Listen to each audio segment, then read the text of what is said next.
जिल्हा परिषद मराठी शाळा तहाडी येथे सावित्रीबाई फुले जयंतीनिमित्त अभिवादन। भारतीय स्त्री शिक्षणाला नवी दिशा देणाऱ्या देशाच्या पहिल्या महिला शिक्षिका क्रांतिज्योती सावित्रीबाई फुले यांच्या जयंतीनिमित्त दिनांक 3 जानेवारी रोजी जिल्हा परिषद मराठी शाळा तहाडी येथे अभिवादनाचा प्रेरणादायी कार्यक्रम उत्साहात पार पडला। कार्यक्रमाची सुरुवात सावित्रीबाई फुले यांच्या प्रतिमेचे पूजन करून करण्यात आली। शिक्षिका सुलोचना चौधरी यांच्या हस्ते हे पूजन पार पडले। यानंतर विद्यार्थिनींनी सावित्रीबाई फुले यांच्या वेशभूषेत सादरीकरण करत उपस्थितांचे लक्ष वेधून घेतले। विद्यार्थ्यांनी सावित्रीबाईंच्या जीवनकार्यावर आधारित विचार व भाषणे सादर करत स्त्री शिक्षणाचे महत्त्व अधोरेखित केले। या प्रसंगी विद्यार्थ्यांसाठी भाषण स्पर्धेचे आयोजन करण्यात आले होते। सावित्रीबाई फुले यांनी स्त्री शिक्षणासाठी दिलेला संघर्ष, सामाजिक सुधारणेतील त्यांचे योगदान यावर विद्यार्थ्यांनी आत्मविश्वासाने आपले विचार मांडले।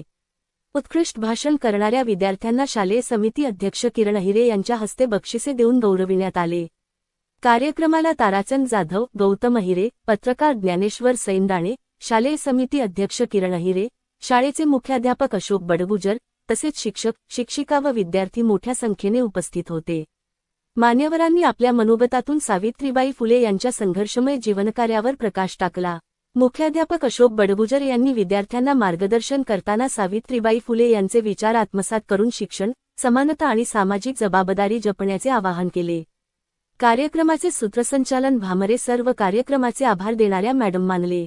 सावित्रीबाई फुले यांच्या विचारांचा वारसा पुढील पिढीपर्यंत पोहोचवणारा हा जयंती सोहळा विद्यार्थ्यांसाठी निश्चितच प्रेरणादायी ठरला।